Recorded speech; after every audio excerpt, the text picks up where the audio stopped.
Hello and welcome to Legislative Reports. Senator Joe Griffo. I'm your host, Rebecca Oshner. Hello, Senator. How are you? Hi, Rebecca. How are you? Very well, thank you. Good to see you again. Well, thank you. Well, we have a lot to talk about. Since we last talked, the state budget has been passed. Can you give us your overall impression of how the process went?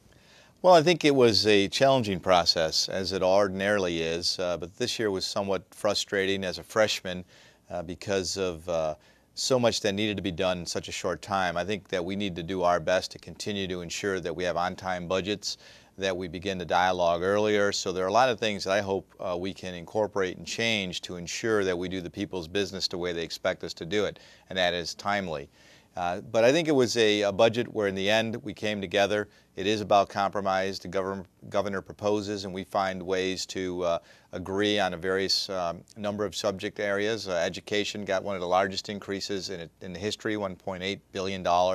We saw $1.3 billion in property tax relief, which was essential, something that the Senate was particularly vocal in, and we're doing it through direct rebates to the people as opposed to changing the system.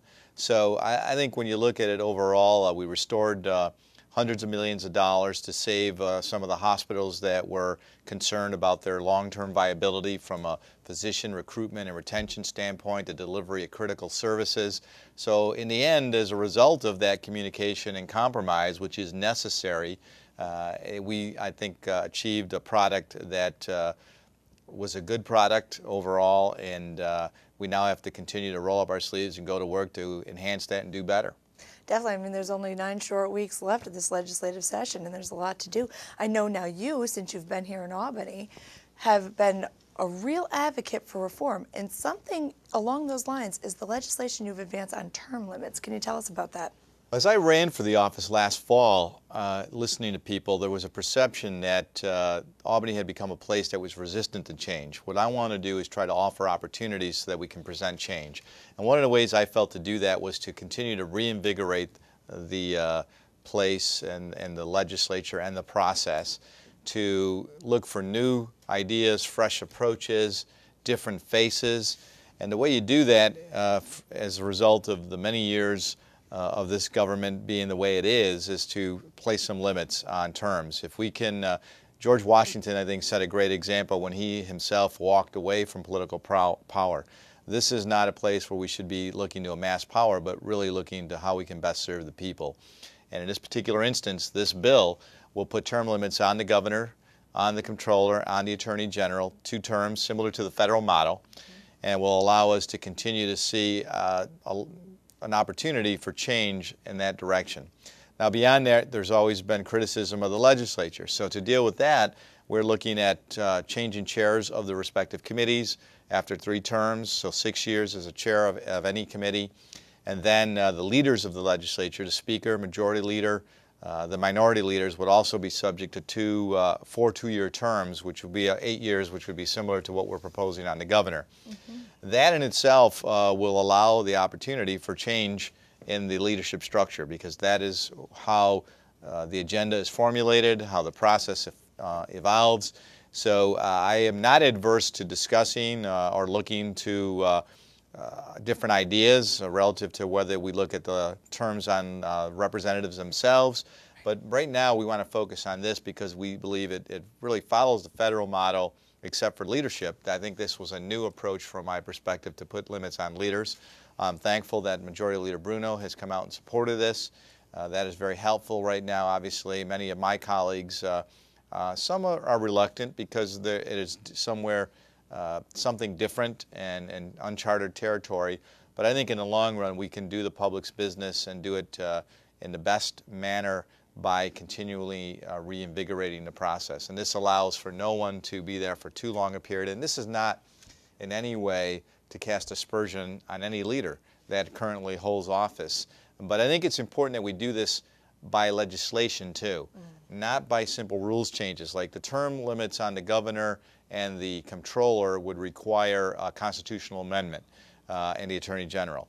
On the leaders, it would require a legislation. But we can even do that constitutionally, which would take, obviously, it's going to take 4 years in order to do our constitutional changes because it takes 2 successive legislative terms.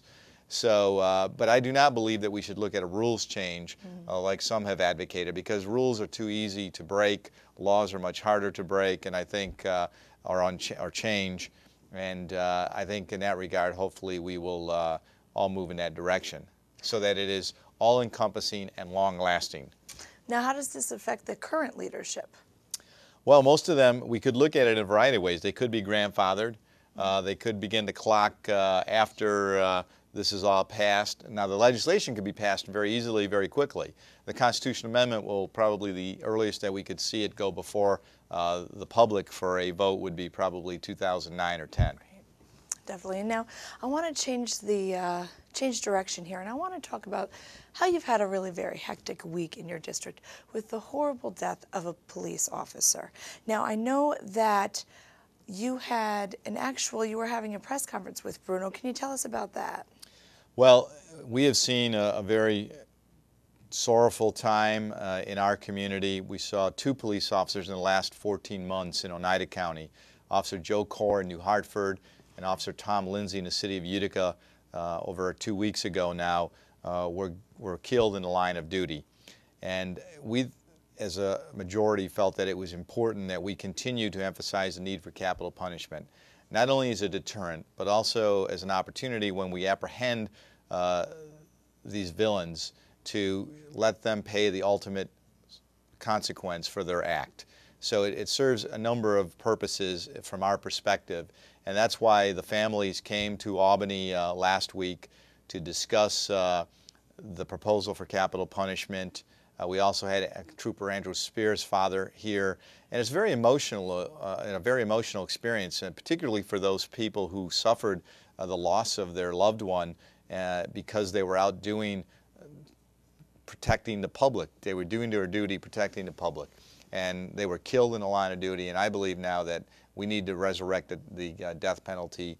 I know in the Senate we have a couple of versions right now. Senator Golden, Senator Volkers, we're supportive of that. We actually had an opportunity to meet with the governor.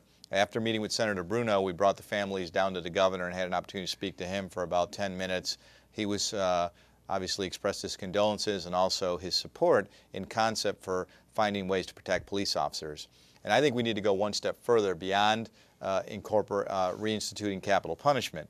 And statistics show that in capital punishment, in the 4 years prior to the courts taking down the capital punishment statute, only 4 to 5 police officer deaths were reported. Since then, in the last 4 years after the courts struck it down, there have been 12 slayings of police officers. So I think that's why it's imperative that we deal with the capital punishment issue. But beyond that, I'm proposing a law enforcement assistance package, a program, where we try to help partner with local governments by providing funding so they can equip cars with cameras, look at the newest technology that may be available. There's been a case, Senator Fusillo is looking at things down in Long Island to put defibrillators in the car. So we need to empower our police officers by providing them additional resources and equipment that will help them in protecting the public. So it's something that we're going to continue to pursue right now. It's initially a thought and a proposal. We're going to iron that out, talk to a number of my colleagues, and I'm hopeful that we'll have a program or an act that we can actually pass that will assist law enforcement, particularly now that so many of these fine men and women of law enforcement that put their lives on the line each and every day are now becoming victims of unconscionable acts of violence. Definitely. Well, thank you so much for joining us today, Senator, and thank you for watching.